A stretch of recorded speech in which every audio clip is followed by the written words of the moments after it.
Les damos la bienvenida a un programa más de Citraína Informa. El día de hoy vamos a hablar sobre privatización, ajuste estructural y crisis fiscal. Para eso tenemos la presencia del profesor de la Universidad Nacional, el máster Esteban Aguilar Ramírez, quien en este momento está realizando una tesis doctoral de la cual un capítulo habla precisamente sobre esta temática. Esteban, bienvenido. Hola Esteban, ¿cómo vas? Bueno, muchas gracias por la invitación y bueno, esperemos que el espacio colabore, ayude en algo la conversación y las problemáticas que estamos queriendo analizar. Esteban, ¿qué tal si comenzamos conversando un poco sobre el origen de los PAES en Costa Rica? Ese periodo entre los 70s y 80s que es tan decisivo para la economía nacional. Sí, bueno, sería bueno ver y digamos de plano empezar aclarando, ¿no? Eh, Hay varios elementos en el tema, en el estudio de los países. Yo creo que hay una amplísima literatura escrita al respecto. Y bueno, hay diversos enfoques, ¿no? Hay diversos enfoques para querer analizar esto. Mi área no es economía, por lo tanto no me voy a detener muchísimo en cuestiones técnicas de esto. Para eso ya tenemos, y yo creo que ya ha participado Luis Paulino en programas con vos y demás, que tiene un trabajo enorme, gigantesco respecto al tema, a este tema. Pero hay otros elementos que son importantes ver, ¿verdad? Elementos de carácter político detrás de los programas de ajuste estructural, de las intenciones que hay detrás de los mismos programas de ajuste estructural. Y hay una serie de paralelismos también, ¿verdad? Que podemos encontrar con la situación actual. Y entonces se vuelve muy interesante encontrar que tenemos 40 años aproximadamente de estar recibiendo el mismo discurso de 40 años de que se señala siempre a los mismos culpables. Se quiere señalar, se quiere culpabilizar siempre un sector de la población, en este caso, termina siempre siendo los empleados públicos. Y un fin bastante ideológico detrás de todo esto. También es importante ver esto, ¿verdad? Este tema, cuando lo tratamos de entender o ver, de ver los elementos ideológicos detrás de esto, es donde podemos comprender por qué, aunque se presenten propuestas, pero hablemoslo ahorita, en la actualidad, antes de meternos ahí, aunque se presenten propuestas que pueden ser más efectivas que las que se discuten en la Asamblea Legislativa, hablemos, por ejemplo, del plan fiscal en su momento, o hablemos ahorita de las propuestas que hay. Aunque se presenten propuestas por otros grupos que puedan resultar más efectivas, no son bienvenidas, no son aceptadas, a veces ni siquiera la posibilidad de discutirlas, porque es claro que al fin y al cabo, no es el que nos dicen que es, sino hay una cuestión ideológica detrás, ¿no? O sea, entonces el asunto no radica en la disminución del gasto real, no viene, porque ahora lo discutía con un amigo, o sea, si hablamos, por ejemplo, si el problema central son las altas remuneraciones o los salarios exorbitantes en algunos casos, ¿por qué no hay una ley que lo que trate de hablar o lo que trate de regular son los altos salarios? ¿Por qué le quieren que caer de golpe, ¿verdad? A toda la institucionalidad como tal? Aquí hay un cuestionamiento que hay que pensárselo. O sea, si el problema es ese, entonces empecemos a regular el tema de las remuneraciones altas. Y si en algún momento se decía es que nadie puede ganar más que el presidente, ok, entonces empecemos por ahí. ¿Por qué tenemos que tocar todo el esquema de salarios? ¿Y por qué se crea la idea de que todo el mundo tiene sus salarios? Bueno, eso también hay que revisarlo, hay que tener muy claro, ¿verdad? Dentro de todo este parámetro de discusión, que debería haber un tema de estos, ¿no? Una necesidad de separar incluso de la discusión y empezar a ver, ¿verdad? Estos elementos. Podría ser relevante y nos permite. Sí. Incluso es interesante porque incluso va más allá de un mero aspecto ideológico. Existen determinadas familias en Costa Rica que conforman grupos de poder sumamente importantes, qué sé yo, la familia Jiménez, que es una familia que se consolida desde la misma periodo de la oligarquía cafetalera y que en la década de 1940, después de la guerra civil, siempre ha estado en contra de lo que son las garantías sociales. Nunca ha querido que las personas trabajadoras tengan calidad de vida. Nunca ha querido que el Estado sea un Estado benefactor y que en este momento encuentran un espacio político adecuado entre el Frankenstein, que es la Asamblea Legislativa, y esos elementos ideológicos de los que hablas además, que propician el espacio para que haya un ataque de privatización de las instituciones públicas, un programa de ajuste estructural solapado como el que estamos viviendo, y todo lo manejan a través de un núcleo central, que es el discurso de hay una crisis fiscal. Ahí, a ver, vamos a ver algunas cosas, ¿verdad? O sea, los grupos de poder siempre han estado ahí, ¿verdad? No podría mencionar, digamos, familias en específico, ¿verdad? No es lo que me he dedicado a estudiar o revisar, pero en efecto siempre hay grupos de poder que han estado y que se han visto beneficiados por esto, ¿no? Entonces, si nos devolvemos incluso previo a los PAES, porque hay cosas que me parecen que son interesantes, ¿verdad? Que son importantes de revisar. Previo a los PAES, acordémonos, bueno, tenemos que tener claro la crisis económica de finales de los 70, inicios de los 80. Bueno, también tenemos que tomar en cuenta que gran parte de la crisis económica que se vive en el país se debe a las rencillas de Carazo con el Fondo Monetario, con el Banco Mundial, ¿verdad?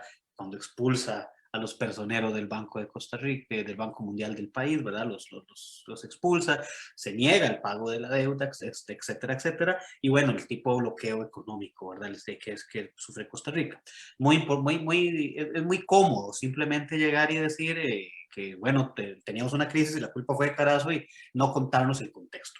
Es bastante cómodo no contarnos el contexto porque al fin y al cabo entonces resulta que lo que viene después fue lo que nos salvó. Y no es cierto, hay que revisar varias cosas, hay que revisar muchos elementos.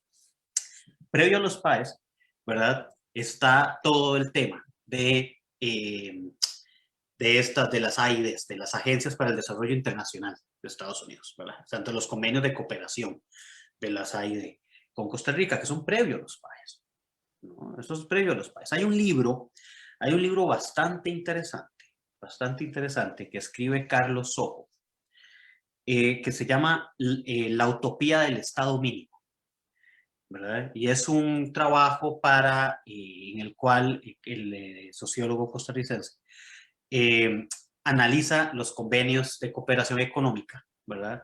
Que se llevan a cabo entre el gobierno de Estados Unidos y Costa Rica. Hay estos convenios y estos acuerdos económicos tienen elementos que nos van a empezar a dar unas luces respecto a lo anterior. Y ahorita vamos a ver por qué lo de utopía de Estado mínimo, porque bueno, en efecto no se materializa y no puede gestarse. O sea, en Costa Rica no se gesta o no se materializa desde un Estado mínimo, aunque aún hoy tengamos algunas personas que tienen en su agenda, en su horizonte directo, es la implementación de un Estado mínimo.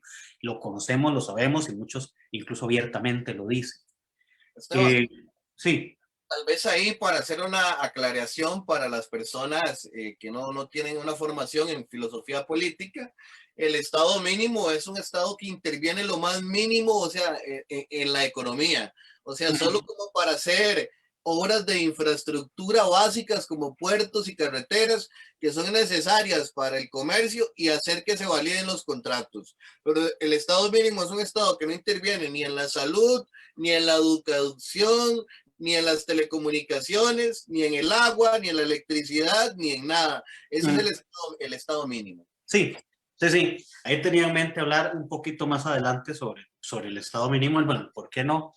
Y claro, ¿verdad? O sea, acordémonos que el Estado mínimo es aquel Estado que simplemente se tiene que encargar básicamente de la seguridad, ¿no? O sea, esa es la función, ¿verdad? Es lo que nos dice NOSI, ¿verdad? El Estado mínimo tiene que preocuparse de tener un ejército que nos cuide de las invasiones externas, un aparato represor, un aparato policial que cuide o que trate de garantizar el orden a lo interno del país, y algún tipo de aparato de jueces que pueda deliberar, ¿verdad?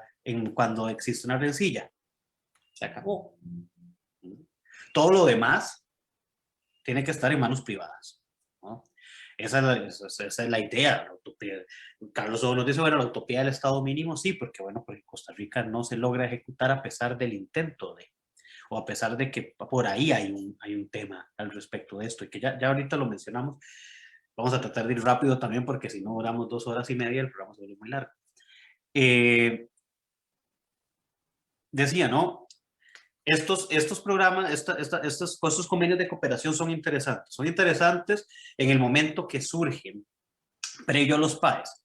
Porque, a ver, hay un primer punto.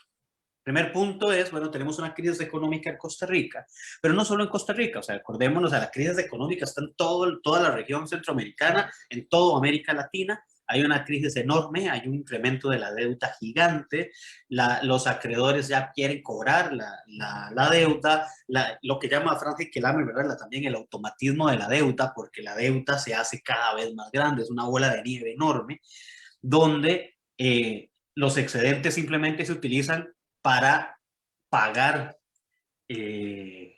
intereses, donde no hay manera, o sea, digo, no se utiliza solo para pagar intereses, sino que más bien se recurre a nuevos préstamos para pagar intereses. Entonces viene un nuevo préstamo para pagar los intereses anteriores, y esta cosa se va haciendo gigantesca, ¿no? Entonces, claro, no solo es Costa Rica, hay una crisis económica en toda la región latinoamericana, Centroamérica también, porque Centroamérica además tiene unas limitaciones respecto a su desarrollo comercial mayor al resto de América Latina. Pero además, dentro de todo este contexto, ¿verdad? Que hay de crisis, y que incluso nos menciona Henke Lamer, que desde los 50 se viene arrastrando la deuda. También tenemos, ¿verdad? Que en el caso de Costa Rica, ¿verdad?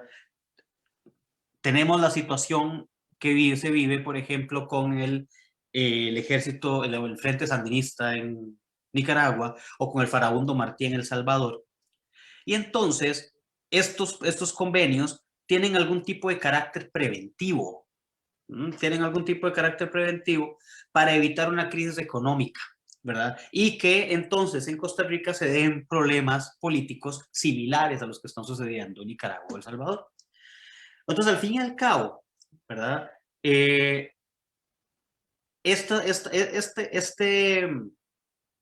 Estos convenios, ¿verdad? Que se empiezan a desarrollar en Costa Rica, a favor de Costa Rica, 82, 83, ya con Monge, ¿no? Tratan de verdad de mantener esto, digamos, son además, por lo general, estos convenios y esta agencia para el desarrollo internacional en Estados Unidos, lo que busca normalmente es puntos estratégicos interesantes para ellos, importantes para ellos. Invertir en Costa Rica era un punto estratégico respecto, por ejemplo, al impacto que podrían tener algunas políticas hostiles para Washington en su momento, ¿no? Como era claramente el tema del sandinismo, ¿verdad? Que ya Reagan había declarado como hostil, ¿verdad? Era considerado hostil al gobierno en el caso nicaragüense, ¿no? por Reagan. Ahora, esta implementación de estos convenios o este aporte también tenía otro elemento.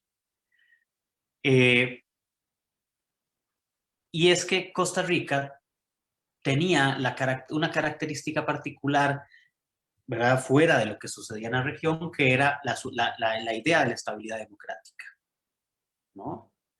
Entonces, Carlos Ojo manifiesta una cosa aquí interesante y que tengo que desarrollarla aún más, estamos trabajando en esto. Pero lo que sucede es entonces que Costa Rica es básicamente un ensayo de política de libre mercado, un ensayo neoliberal. Después, en otro momento se puede hablar de esto, de que a los neoliberales no les gusta que les digan neoliberales. ¿Verdad? Y que repiten todo lo que dice Axel Kaiser en los videos de YouTube y en los libros, y también lo publican en ciertos periódicos. Pero se implementa un tipo de ensayo neoliberal que tiene como su principal elemento precisamente la característica democrática. O sea, cómo tratar de implementar medidas económicas de este tipo sin la necesidad de recurrir a lo que sucede en Chile, por ejemplo, lo que sucedió en Chile en su momento, sino cómo tratar de ir haciendo, generando un proceso que permita o que lleve a que la población pida la implementación de esas políticas. Aquí es interesante, hay un libro que por cierto me lo facilitó nuestro amigo Juan, de Jurjo Torres, sobre la construcción de subjetividades neoliberales.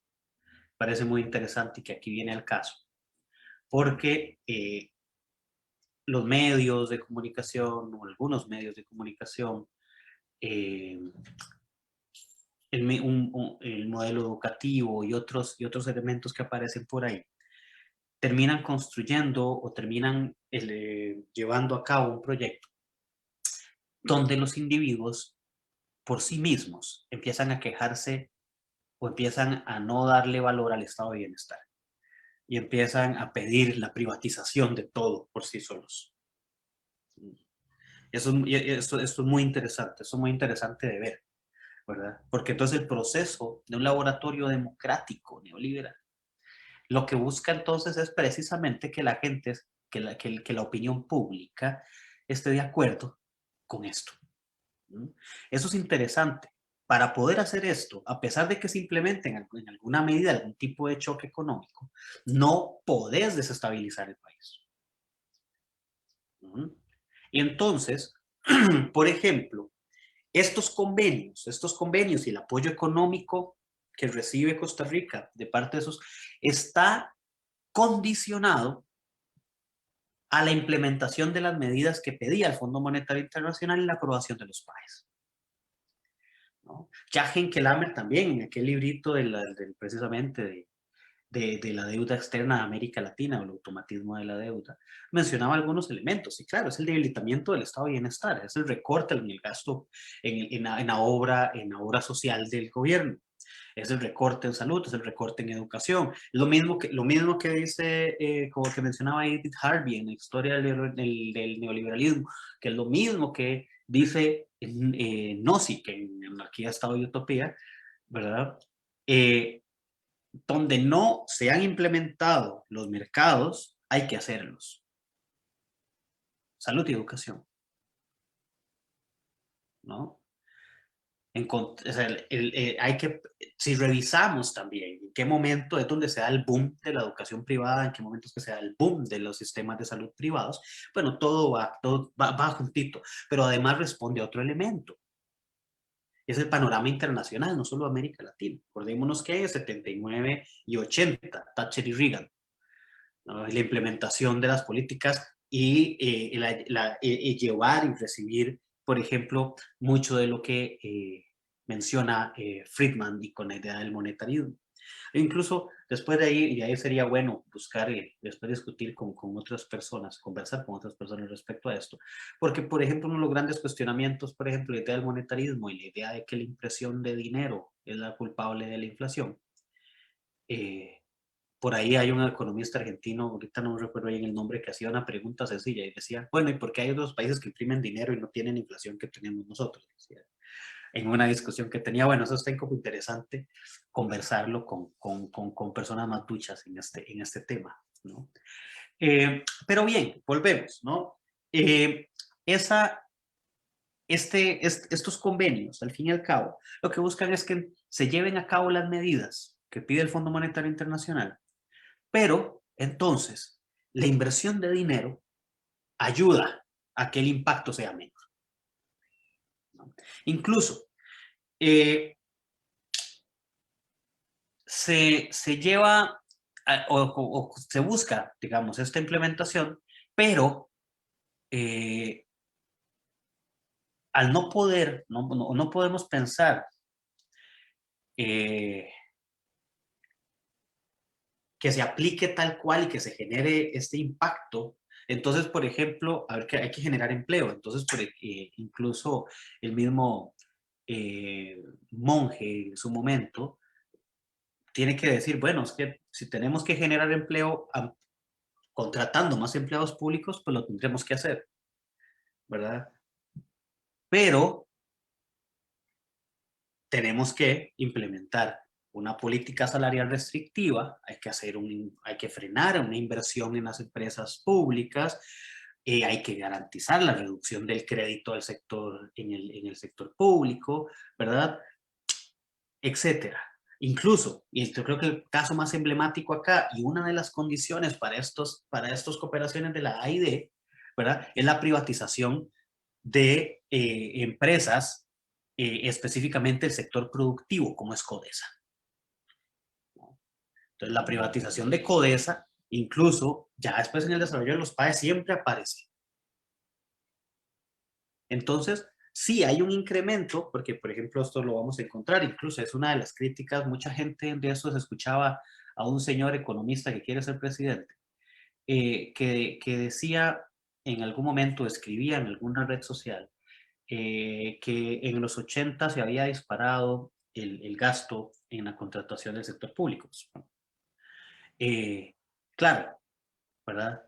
Pues había que evitar un mayor desempleo, había que invertir, pero había otras políticas que había. ¿Qué es lo que dice Monge? Monge va a decir ante la Asamblea Legislativa que no es posible.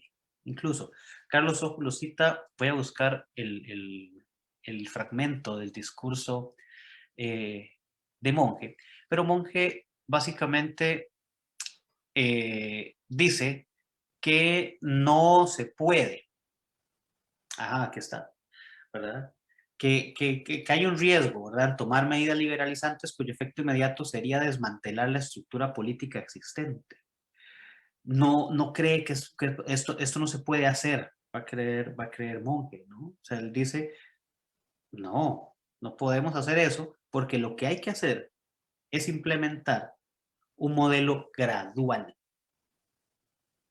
¿no? Para crear un nuevo aparato productivo.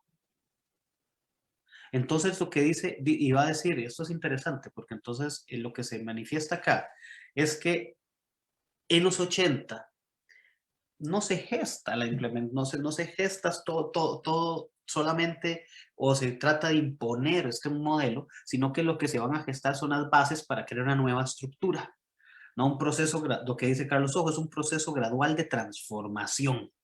Esteban, Sí. podríamos decir que en los 80 comienza a gestarse como una especie de colchón para que la gente caiga y al mismo tiempo laboratorios de conductismo político al mejor estilo de Harold Laswell, de la misma escuela de Chicago, de acuerdo con el cual términos como política, etcétera, no importa lo que se defina o cómo se definan, sino que importan tal y como se manifiestan en lo que dice y hace la gente. Entonces, por un lado, un colchón en el cual se rebota, donde comienzan a haber más empleos, entre comillas, ¿verdad? Y por otro lado, un discurso que comienza a hacer que la misma gente comience a hablar mal de la caja, a hablar mal del ICE, a hablar mal de la institucionalidad pública. ¿Van paralelos esos dos procesos? Hay temas. A ver, digamos, en efecto, sí se ve, digamos, y cuando ya empezamos a revisar y a estudiar y buscar datos al respecto, sí se ve que hay un incremento en el empleo público, ¿no? O sea, sí es notorio, sí es notorio. Claro, también viene otro tema, ¿verdad? Que ya eso no está por acá, pero también hay un tema de amiguismos políticos en ese incremento de contrataciones, ¿verdad? Eso también hay que tenerlo claro, ¿verdad? Pero bueno, hay un incremento, sí, pero este incremento en el empleo, ¿verdad? Eh, se debe a que es necesario evitar que la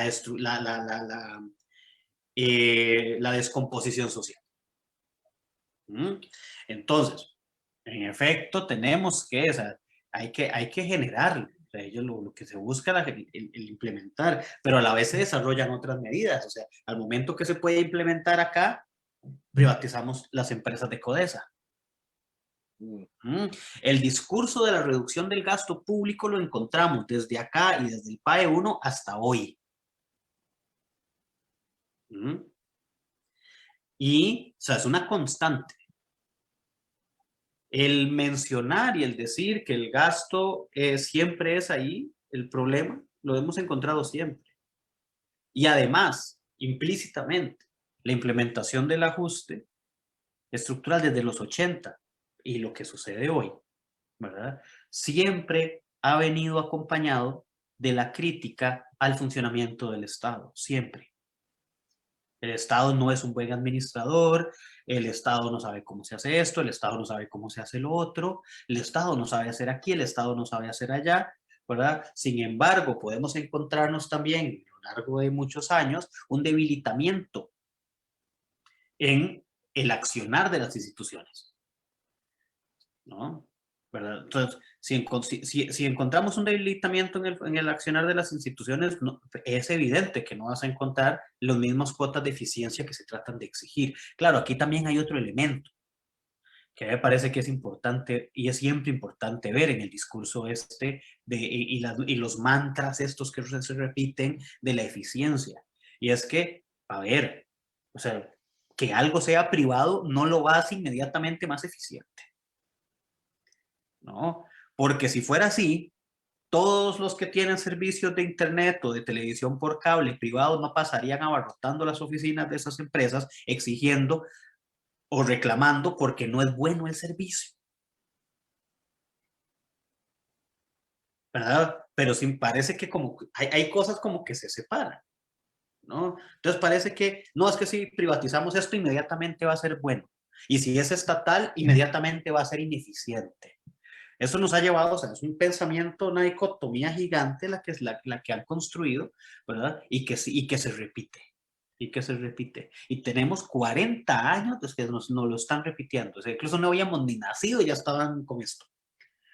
No, incluso, como con Codesa, en la década de 1990, los de poder en Costa Rica se fortalecen. O sea, de ahí, por ejemplo, viene la privatización de la producción de la caña de azúcar, que era nacional, y de ahí surge posteriormente el ingenio Taboga y la cuestión de la caña, uno controlado por los Arias y otro controlado por la Unidad Social Cristiana.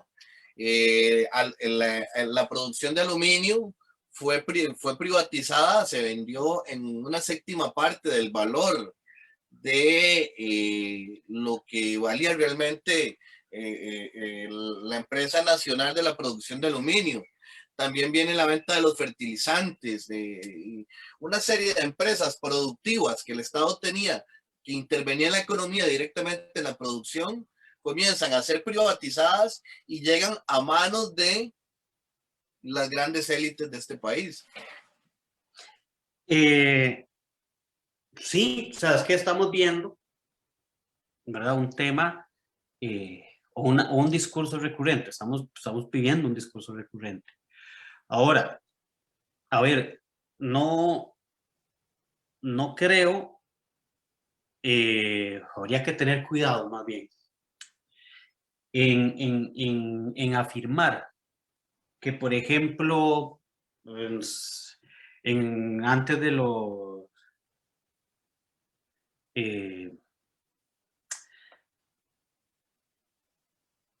que antes de los PAES incluso se haya gestado un plan maquiavélico para que en el veintitanto todo sea privado. Creo que hay que tener mucho cuidado con hacer un razonamiento de este tipo, ¿verdad? Lo que sí podemos ir viendo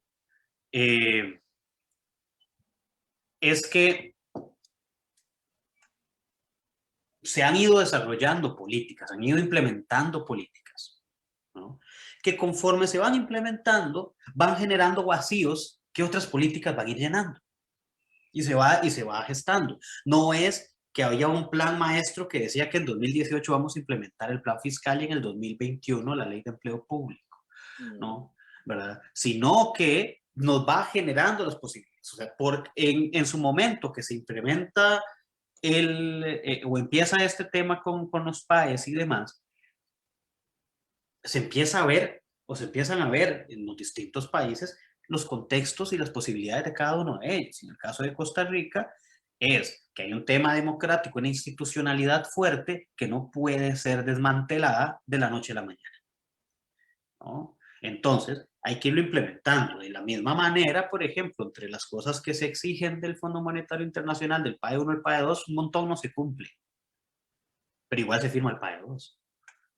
Igual vienen los nuevos ingresos, ¿verdad? Porque igual se decía, si no se cumple todo esto, no le damos el otro tracto del dinero, pero igual no se cumplía, pero el otro tracto del dinero igual llegaba, ¿no?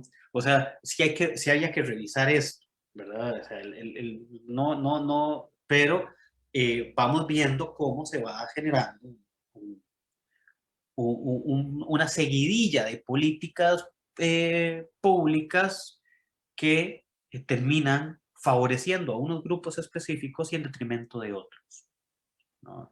Y eso sí es importante de ver y de señalar, ¿verdad? Eh, que, por ejemplo, es muy interesante en esta seguidilla de políticas públicas, por ejemplo, tratar de ver las diferencias de contexto y de discurso que podrían haber en los países o podría haber hoy con lo que había en el Tratado de Libre Comercio, por ejemplo. Cuando estamos en el Tratado de Libre Comercio, estamos más bien en un momento en que se habla de que el país va a progresar, no estamos hablando de una crisis económica, sino que más bien estamos hablando de la posibilidad de crecimiento, de desarrollo, de etcétera, etcétera, ¿no? Siempre hay un discurso de lo mismo, del gasto, que aquí, que allá, ¿verdad? Pero el contexto inmediato no era el de o firmamos esto o, o quebramos como país económicamente, como sí se presentaba en los 80 con los PAES y como sí pasa hoy. Entonces, también hay que ver, digamos, hay similitudes y similitudes de discurso, incluso. Hay un discurso de Monge que da, que da en la Asamblea Legislativa, donde si usted lo agarra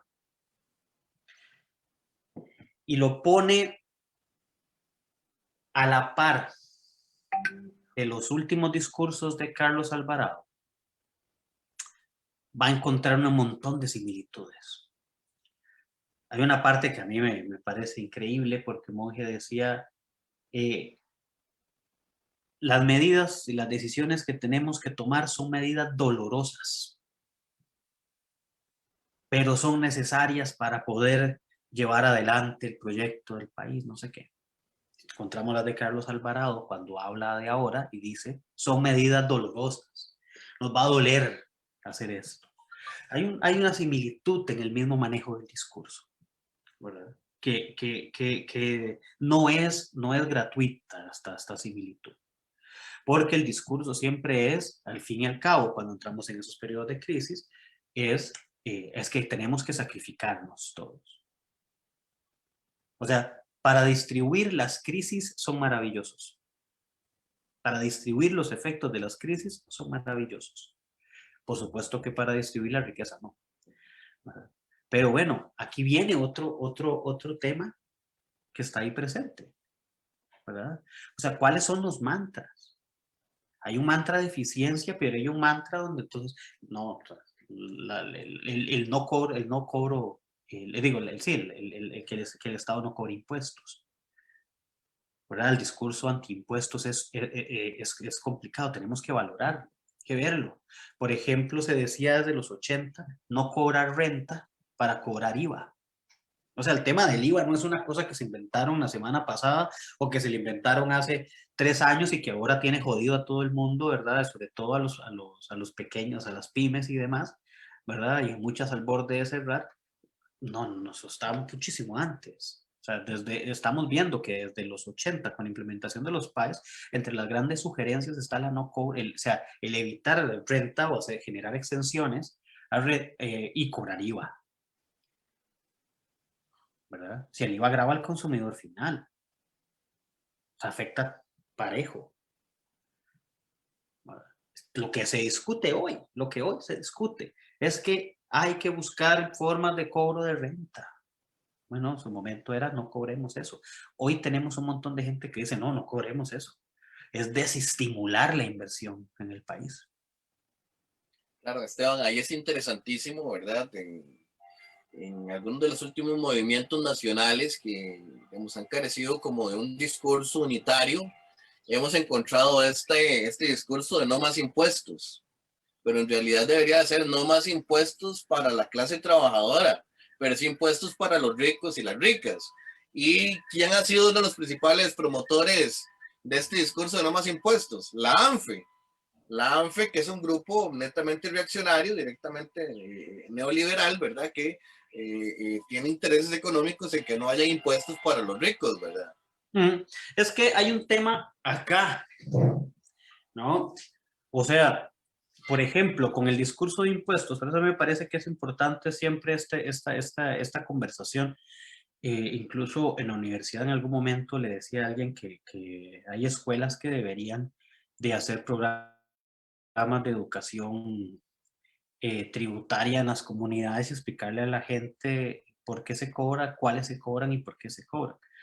Eh, Porque, a ver, o sea, podemos encontrarnos fenómenos interesantísimos como el año pasado, donde un montón de gente, por ejemplo, con salarios no muy altos o que incluso de clases medias bajas o incluso clases medias, reclamando cobro de impuestos sobre excedentes de capital. Y usted decía, pero, o sea, ¿por qué usted está reclamando? O sea, todavía no comprendo por qué sales a la calle y dices que me quieren quitar plata de mi salario, cuando no te están cobrando plata a vos, ¿no? Se está cobrando plata a otra gente. Lo que pasa es que entonces el discurso, el manejo del discurso de los impuestos ha venido acompañado de la satanización del cobro de los impuestos tal cual. Entonces, esto es muy jodido.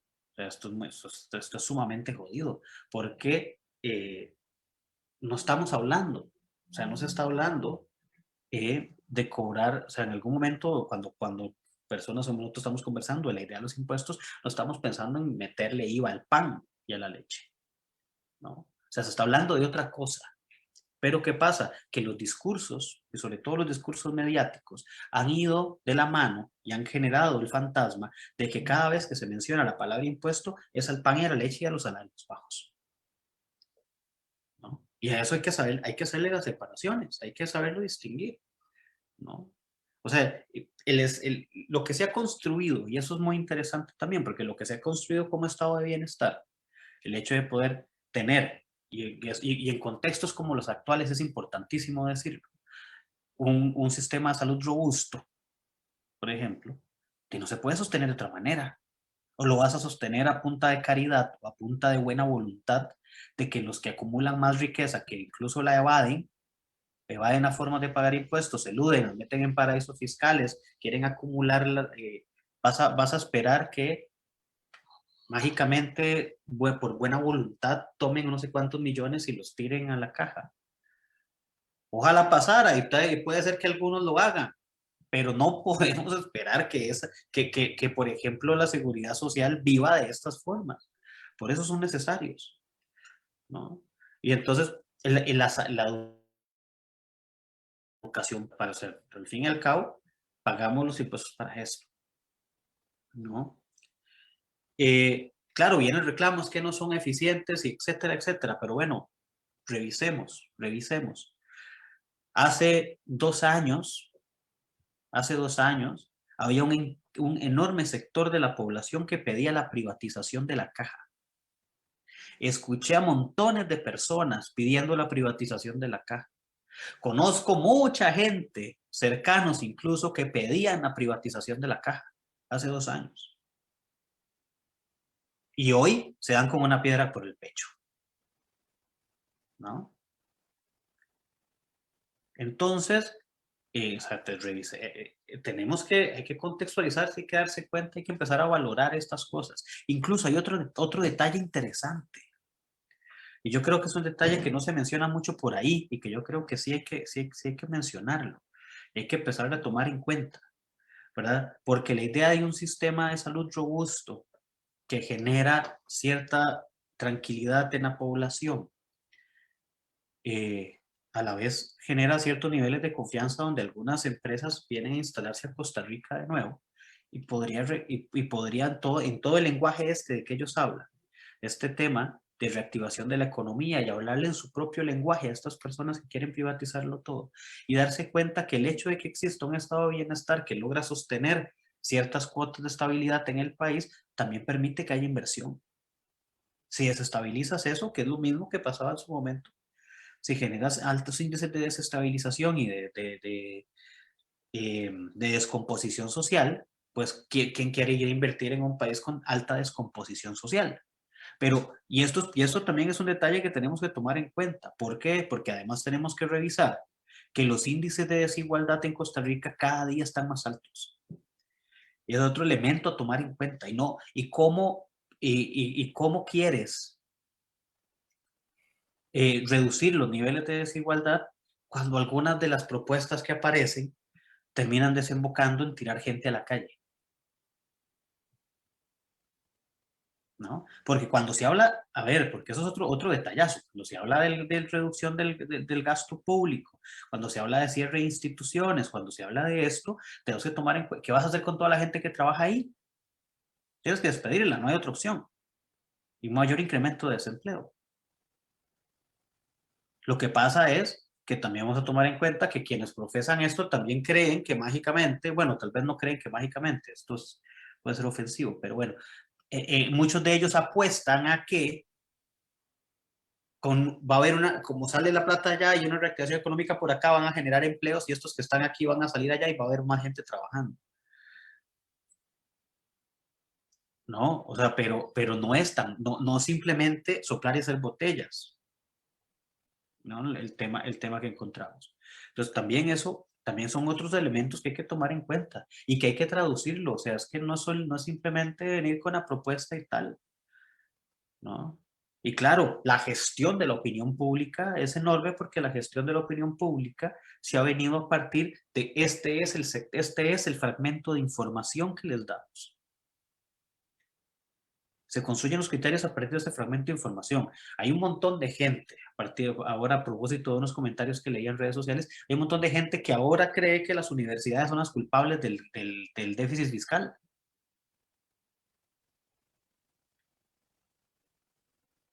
Hay un periódico, de cuyo nombre no quiero acordarme, decía aquel libro, ¿no? Hay un periódico que en vez de titular que uno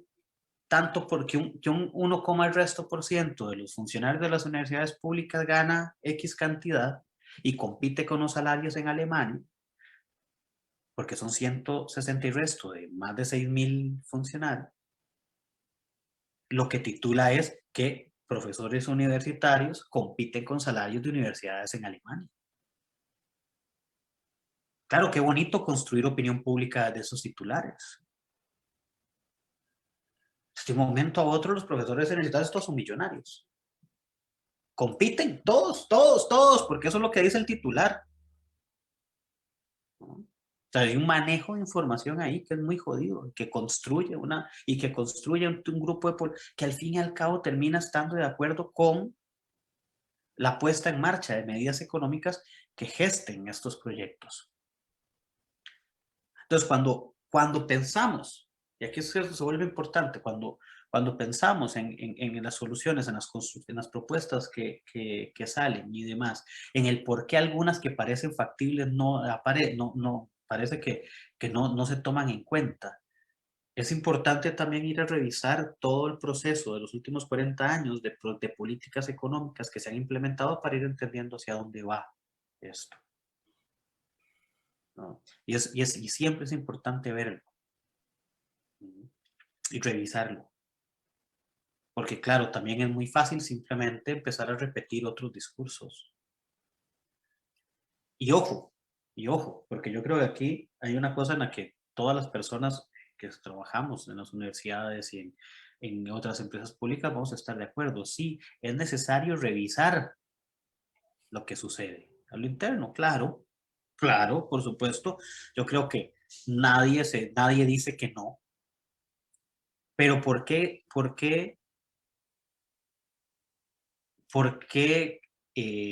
pensar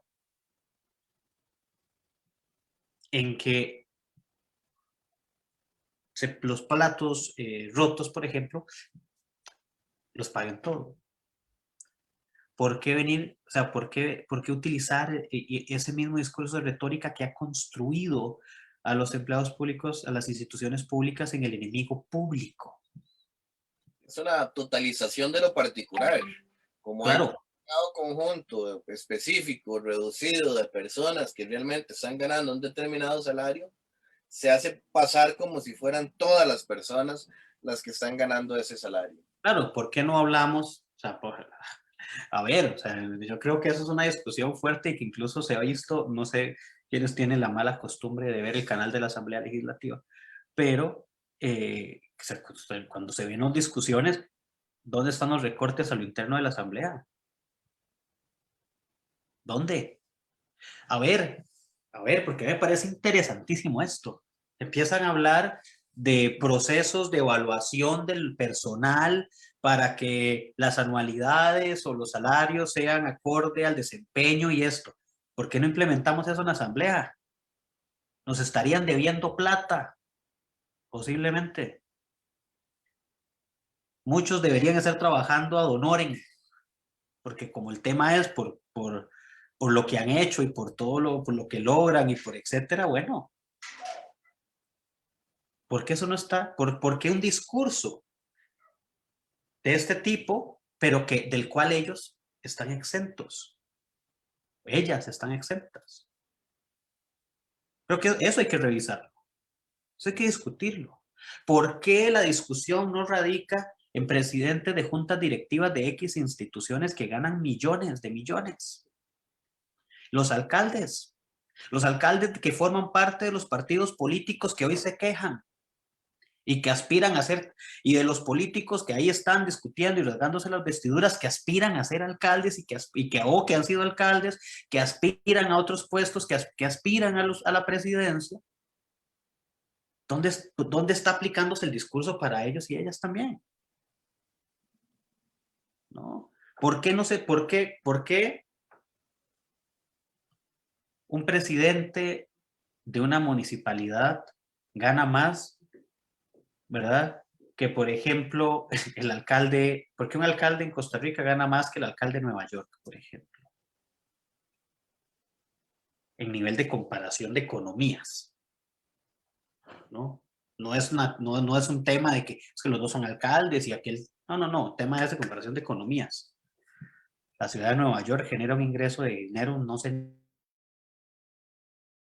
ni cuánto, porque hay un alcalde en específico que gana más que él.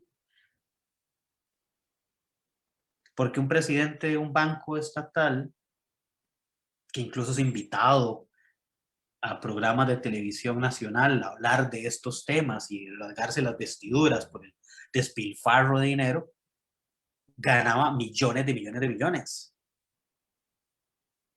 ¿Por qué no se está hablando de eso? ¿Por qué cuando se habla de esta ley no se está? Claro, en la generalidad ellos dicen, claro, ellos están incluidos, pero es que no es en la generalidad.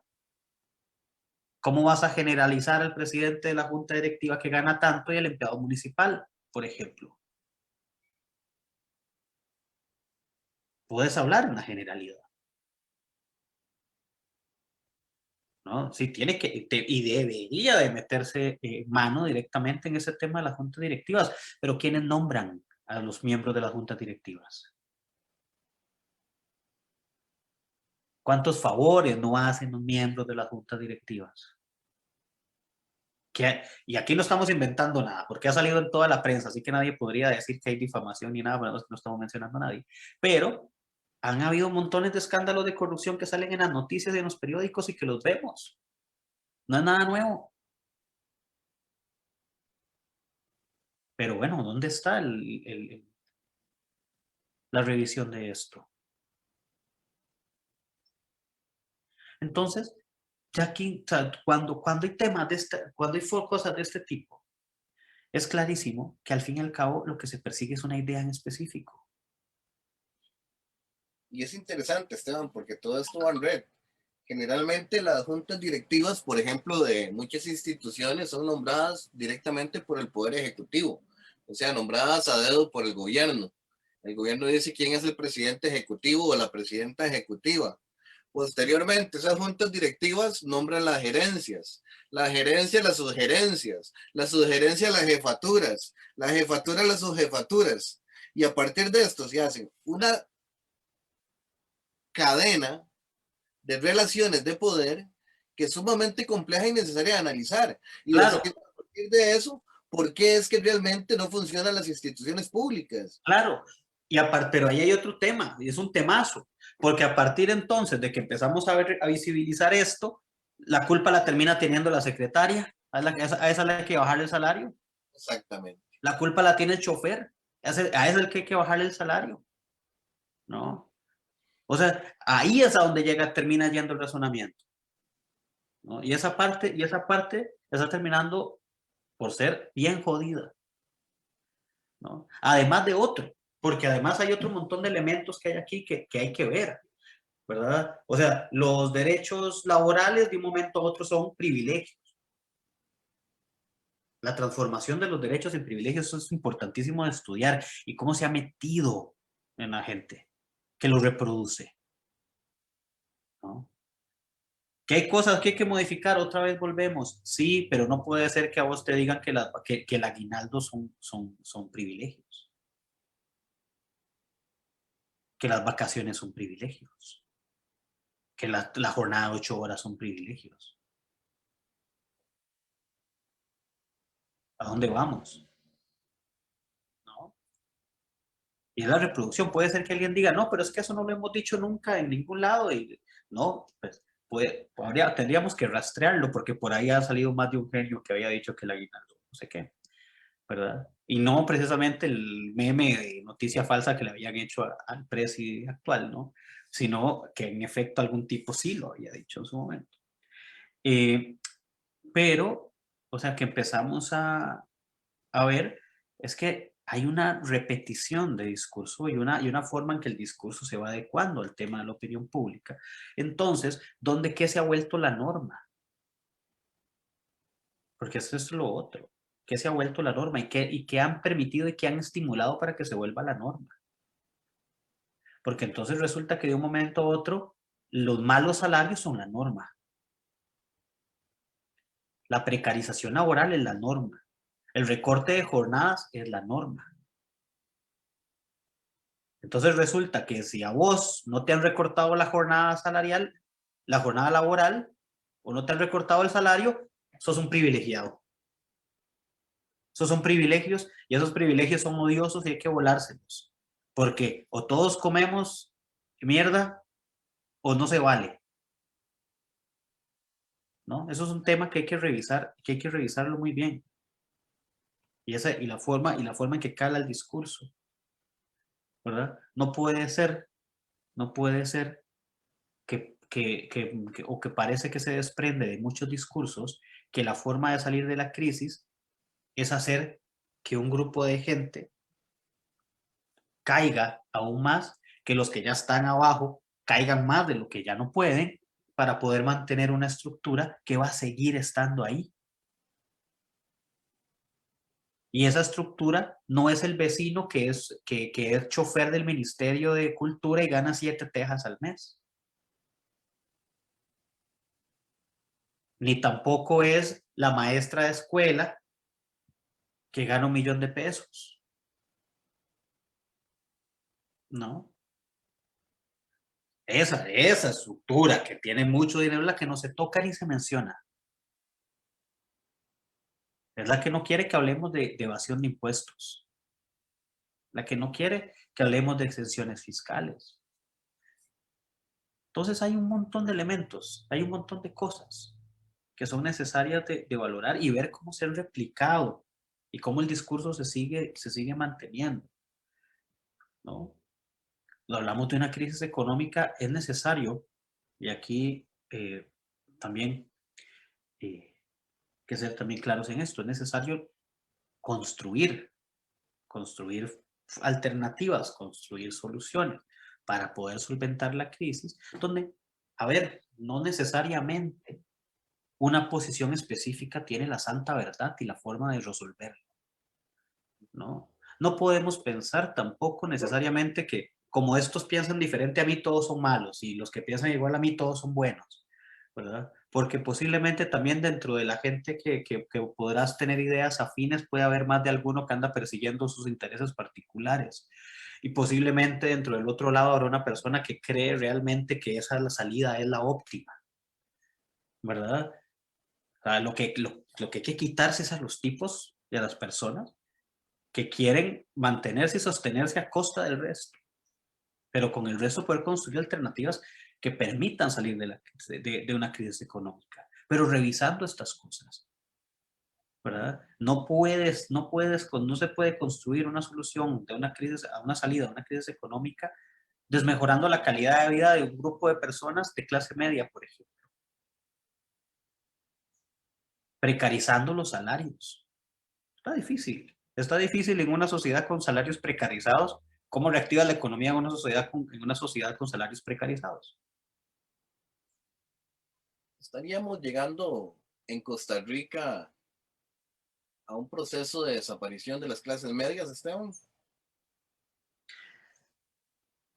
Bueno, el panorama no pinta bien. El panorama no pinta bien. No tenemos, es difícil tener la bolita de cristal, ¿verdad? Porque me parece, me parece que hay un sector de población de clase media que aspira a sostenerse, ¿no? Que aspira a sostenerse. No estoy seguro que haya una intención de algunos grupos de descomponer esto a tal nivel de generar una batalla campal entre los que tienen y los que no tienen. Pero hay como una intención de que hay un grupo que hay que sostener, ¿no? Lo que pasa es, y aquí es muy jodido, es que para sostener a este grupo no hay ni siquiera voluntad de tratar de levantar al otro.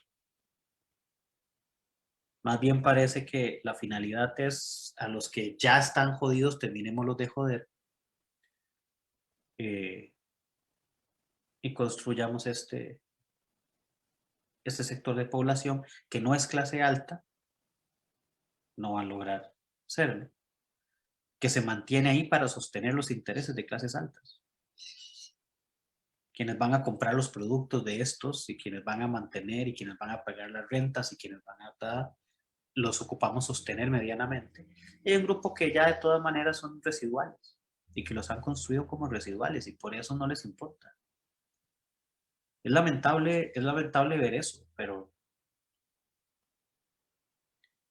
vemos un país que parece que no le alarma el crecimiento de la desigualdad social y cómo los índices internacionales nos siguen mostrando el crecimiento de Costa Rica en desigualdad social. Y una opinión pública que sigue viviendo en una burbuja, que sigue creyendo que somos el país más feliz del mundo, ¿no? Porque también eso es muy jodido. Cuando hablas del tema de la desigualdad social y el crecimiento de la desigualdad social en Costa Rica, mucha gente no da crédito. No, eso es noticia falsa. Eso no es cierto. Y no, en efecto. Y eso, que el índice de Gini tiene un montón de problemas en su forma de medición de la desigualdad, ¿no? Y aún así, teniendo un montón de problemas en su forma de medición de la desigualdad, estamos graves en la forma de medición del índice de Gini, siendo uno de los países más desiguales de toda América Latina. Crecimiento exponencial de la desigualdad desde los 80. La implementación de los PAES no vino a solucionar el problema. La desigualdad se incrementó. Del 79 al 95 hay un crecimiento grande de desigualdad, y si nos venimos a hoy, no hay nada que decir. Es terrible el crecimiento de desigualdad en Costa Rica, ¿no? Entonces, eso hay que tener mucho cuidado, porque hemos sido un país que históricamente, con la implementación de todo esto, con este laboratorio de implementación democrática de las políticas de libre mercado, libre competencia, etcétera, eh, también se ha tragado un mantra del país de un país de oportunidades, un país de igualdad de oportunidades, eh, que parece no ser tan real, porque el discurso mismo de la igualdad de oportunidades al fin y al cabo termina echándole la culpa a la gente, eh, que no logra, vamos a decirlo de esta manera, que no logra surgir, porque no aprovechó las oportunidades que se le dieron. Esteban, si pudiéramos hacer como un cierre de lo que hemos hablado el día de hoy. Sí, claro, nos ha hecho extenso, ¿verdad? Hay mucho que revisar todavía, o sea, al fin y al cabo, hay mucho de qué conversar más, pero es necesario, a ver, vamos a traerlo más al tema actual. Es necesario, primero, eh, pensar sí, en efecto, construir un país que en este proceso de crisis eh, sea un país más equitativo, sea un país más justo. Y es súper necesario esto. Hay que trabajar necesariamente en esto, ¿verdad? Pero hay que trabajar en esto, ¿verdad? En un proceso de construcción en efecto colectiva, en un proceso donde podamos escucharnos unos a otros, sin repetir aquellos discursos y aquellos mantras que lo que buscan es poner a pelear a unos grupos con otros, mientras quienes se ven beneficiados se tiran los toros desde el otro lado de la barrera, como se dice popularmente, ¿no? Esto es muy necesario, eso es muy necesario. No podemos seguir repitiendo una idea de que lo que genera es rencillas y pleitos entre empleados públicos y empleados privados para que se vean beneficiados los mismos de siempre. No podemos repetir un discurso que lo que busca es... ¿Verdad? Porque habían comenzado con evangélicos y católicos, y ahora empleados públicos y empleados privados.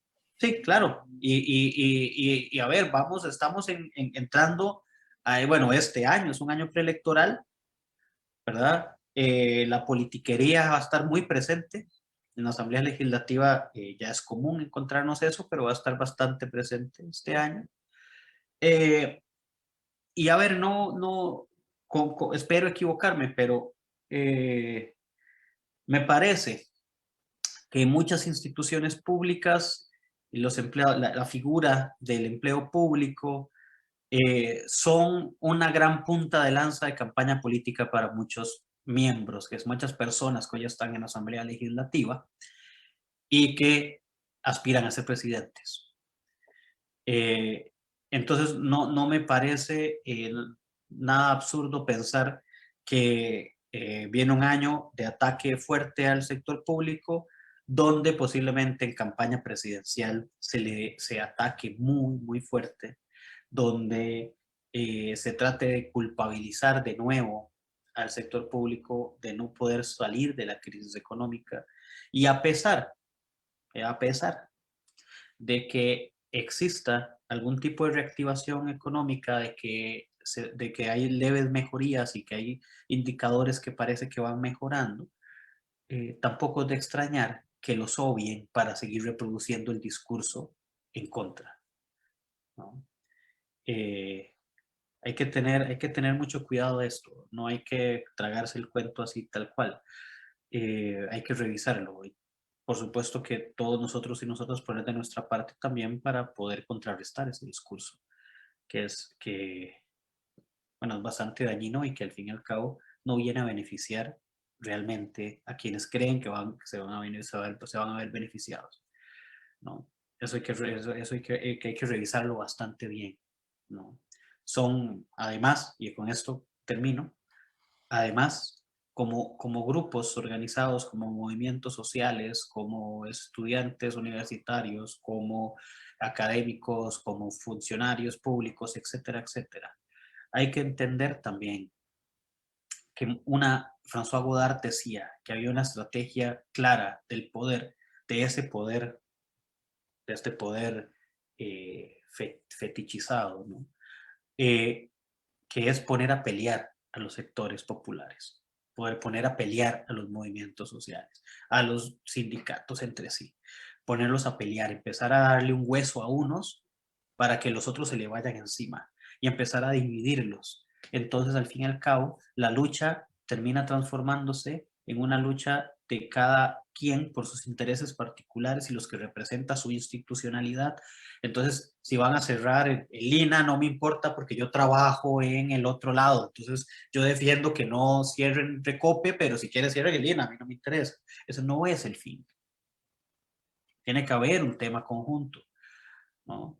Claro, si empiezan a ponernos a pelear, es más fácil que empiecen a cerrar paulatinamente, que se empieza a generar, a llevar un proceso paulatino, donde nadie gana al final, ¿no? Y es una estrategia que se ha implementado por años, ¿no?